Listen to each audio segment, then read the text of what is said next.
जिन बाबा को रिपोर्टर ज्ञानेंद्र तिवारी के भाई राघवेंद्र तिवारी के बारे में सब कुछ पता था, उन्हें अपने सगे भाई शालिग्राम के बारे में कुछ भी नहीं पता है, खुद ही ऐसा बयान दे रहे हैं। जिन बाबा को पत्रकार के भाई की बेटी के बारे में भी पता था, उन्हें अपने सगे भाई की किसी करतूत के बारे में नहीं पता है, खुद ही इस बात को स्वीकार कर रहे हैं। जिन बाबा को पत्रकार के भाई के गृह प्रवेश की तारीख का पता था, उन्हें अपने भाई के गुंडागर्दी और उत्पात की तारीख का नहीं पता है, खुद ही सबके सामने ये बात कह रहे हैं। जिन बाबा को देश दुनिया संसार के बारे में सब कुछ पता है, सबके परिवार पर आने वाली आफत मुसीबत विपत्तियों का पता है, उन्हें अपने परिवार की विपत्ति के बारे में कुछ नहीं पता है, इस बात को खुद ही मान रहे हैं। देश को हिंदू राष्ट्र बनाने जा रहे थे जो बाबा, उनके भाई पर लगा है SC/ST एक्ट, तो कानूनी प्रक्रिया को मानने की बात कर रहे हैं।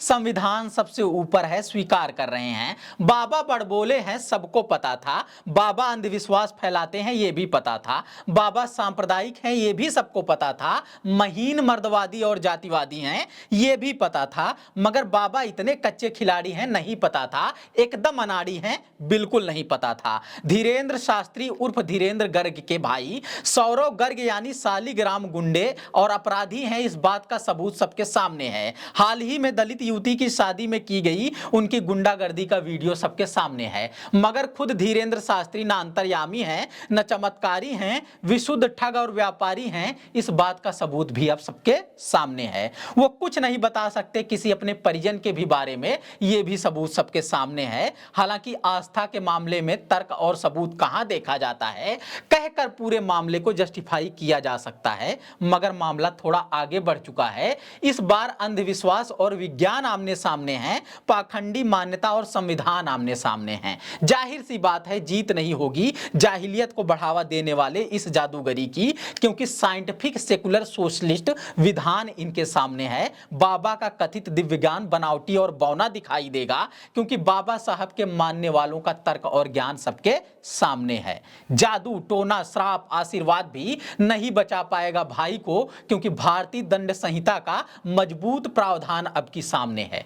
नमस्कार, मैं समर राज बोलता हिंदुस्तान में आपका स्वागत है। बाबा बागेश्वर धाम के नाम से मशहूर आचार्य धीरेंद्र शास्त्री के भाई एक दलित महिला की शादी में घुसकर उत्पात मचाते हैं, सिगरेट पीते हुए तमंचा लहराते हैं और भद्दी भद्दी गालियां देते हैं। कुछ लोग कह रहे हैं बागेश्वर धाम के गीत न बजाने की वजह से हंगामा कर रहे हैं, कुछ लोग कह रहे हैं धाम के आयोजन में शादी न कराने की वजह से हंगामा कर रहे हैं। मगर वजह कुछ भी हो, साफ दिख रहा है गुंडागर्दी कर रहे हैं। छोटे महाराज जी के नाम से जाने जाते हैं शालिग्राम, बिल्कुल बड़े महाराज जैसी हरकत कर रहे हैं। वो आधी गाली देते हैं, आधी जुबान से वापस खींच लेते हैं, खुलकर पूरी गाली ये दे रहे हैं। जातिवादी श्रेष्ठता की बात वो करते हैं, जातिवादी गुंडागर्दी ये कर रहे हैं। वो महिलाओं को अंधविश्वास के कुएं में ढकेलते हैं, ये शादी कर रही महिला को परेशान कर रहे हैं। मतलब छोटे महाराज भी बड़े महाराज का अनुसरण कर रहे हैं। उन्होंने बनाए हैं जो अपने पैरों के निशान, ये भी उन्हीं रास्तों पर चल रहे हैं।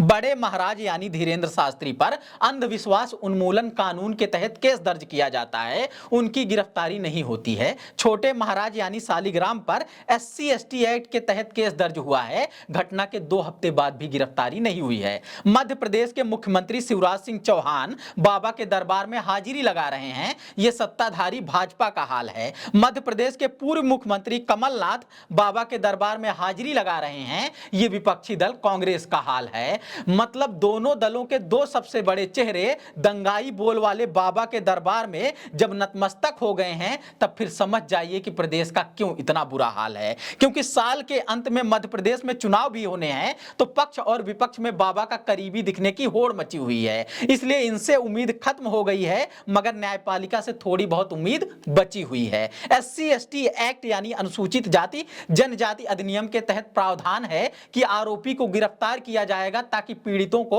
प्रभावित न कर सके। पीड़ित पक्ष को तमाम तरह की सुरक्षा दी जाएगी, ताकि उन्हें किसी हाल में कोई आतंकित न कर सके। आरोप साबित होने पर सख्त से सख्त सजा दी जाएगी, ताकि कोई भी जातिवादी दोबारा ऐसी हरकत ना कर सके। मगर यह सब तभी किया जाएगा जब या तो प्रशासन ईमानदारी से अपना काम करे और गिरफ्तार करके कोर्ट में हाजिर करे, या फिर कोर्ट खुद ही स्वतः संज्ञान ले और बुलाकर विधिवत दंडित करे। जब दोनों प्रमुख दलों के 2 सबसे बड़े नेता नेता दरबार में सरेंडर कर चुके हैं, तब सिर्फ संविधान का सहारा है, आईपीसी के विधान में ही वो ताकत है कि ऐसे लोगों को दंडित करे। मगर फिर वही बात, ये सब तभी होगा जब अदालतें स्वतः संज्ञान लें या फिर शासन प्रशासन ईमानदारी से अपना काम करे। लोकतंत्र में तंत्र का इतना बुरा हाल है तो लोगों को अपने विवेक का इस्तेमाल करना चाहिए और सोचना चाहिए कि जो बाबा कह रहे हैं उन्हें भाई की करतूत के बारे में कुछ नहीं पता, वो कैसे अंतर्यामी हैं। घटना घटने के लगभग 10 दिन बाद, वीडियो वायरल होने के 3-4 दिन बाद भी अगर धीरेन्द्र शास्त्री अपने भाई की करतूत के बारे में अनजान बने रहते हैं तो दिव्य शक्ति की तो बात छोड़िए, उनमें नैतिक शक्ति भी नहीं है। अपराधी को अपराधी कह सकें, इतनी भी ईमानदारी की शक्ति नहीं है।